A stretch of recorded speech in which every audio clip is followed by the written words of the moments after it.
Shocking statement. A $1.3 million digital ghost fleet forced Russia's S-400 to fight phantoms and miss the real threat crossing the Crimean Bridge. Not hype, not CGI. A timed, layered deception opened a 30-second radar blind spot at Kirch. In this breakdown, we'll show how frequency-hopping decoys flooded the S-400 with fake cruise missiles, while sea drones baited shipboard guns. So the actual strike package could move at low altitude, undetected. You'll understand why the bridge failed, why the radar blinked, and why the cheapest assets delivered the most expensive outcome. Before we move on, please take a moment to subscribe to the channel and like the video. How do 50 toy-priced drones turn a billion-dollar radar into a switchboard of false alarms? By acting like a crowd that never stops talking, each voice tuned to sound important, and all of them calling at once. The point isn't to overpower the system. It's to make it answer the wrong calls until the right one walks through the door. The digital ghost fleet is simple on the outside. Off-the-shelf quadcopters with extra batteries, foam RC planes with pusher props, kayak-sized decoy boats with cheap outboards. Each one carries a small pod that hops across frequencies and a radar reflector that makes a plastic frame look metal to a sensor. The pods cost about as much as a good laptop, but they speak in radar's language. They send pulses, not noise. They whisper at the right time, on the right channel, with the right rhythm. On paper, the S-400 should shrug this off. Its software knows what clutter looks like. It tags birds, waves, and wind turbines.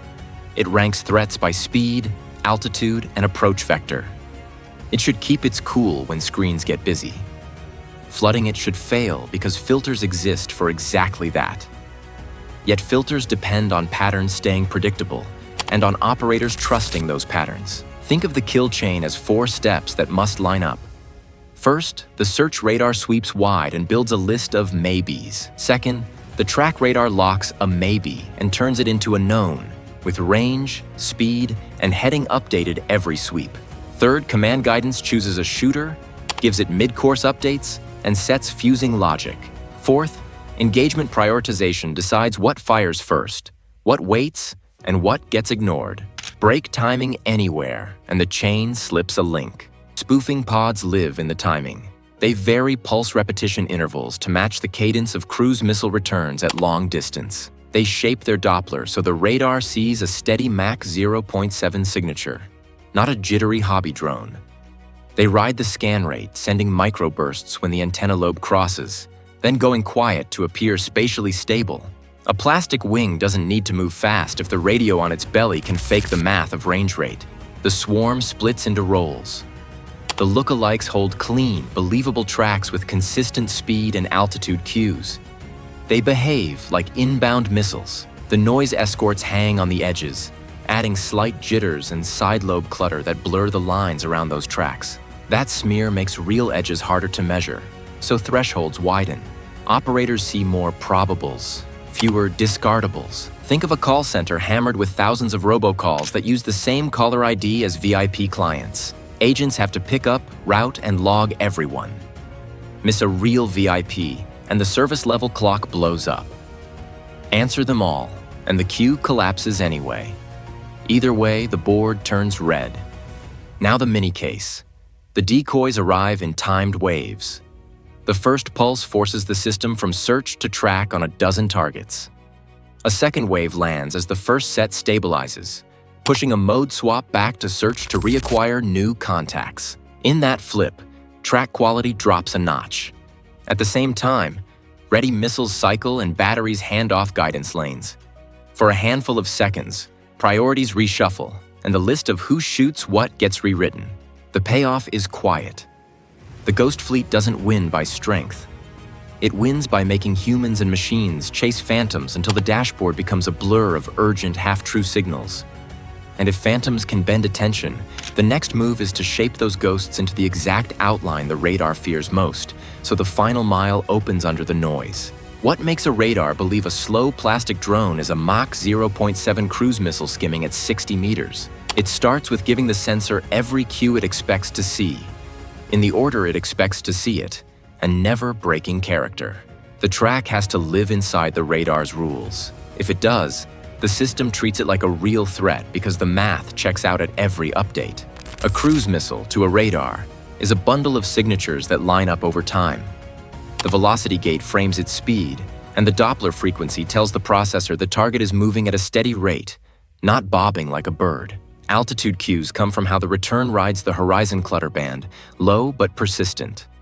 Radar cross-section stays stable, with small fluctuations as the aspect angle shifts. No big pops, no fades that scream toy. Route continuity seals it. The contact holds a believable ground track, constant ground speed, and smooth rate turns at waypoints. It looks routine, which is exactly why it looks lethal. Cheap transmitters normally fail at this because they smear energy. They spray noise, or they drift out of sync with the radar's pulse timing. To sell the lie, the signal needs coherence. It has to arrive on the right microsecond, with the right frequency shift, matching the radar's own pulse repetition scheme so the processor stitches each blip into a continuous file. That takes timing, clean waveforms, and motion logic that the operator can't easily dismiss. Frequency hopping spoofing bridges that gap. Synchronized SDR pods write a shared clock and leap across channels in patterns that mirror common radar modes. They transmit short chirps and coded pulses that look like reflected energy, not blind jamming. When the radar changes PRF to break ambiguity, the pods pivot with it, keeping the phase history consistent so the track remains sticky. The deception isn't loud, it's precise, and it stays inside the radar's comfort zone. Route scripting makes the return believable. The decoy airframe flies pre-planned legs, holding a set speed and bank angle limits that match cruise missile kinematics. As it turns, the pod adjusts the injected return to match the new bearing and range rate, so the calculated radial velocity stays coherent with the flight path. Small, random micro-variations are added to emulate autopilot corrections. The tiny wiggles real missiles show when they ride terrain or correct for wind. There's a sea surface twist that splits attention. Decoy boats tow corner reflectors that inflate their apparent size and carry emitters slaved to the same hopping plan. Their wakes add moving clutter streaks that shipboard radars expect near-fast craft, so the surface picture gets busy in a credible way. Now defenders watch two theaters at once: low flyers over water and contacts skimming along the wave tops, each demanding different filters and different intercept tools. In one well-timed run, a 30-second radar blink lands when the system flips modes and a battery cycles launchers. Track quality drops.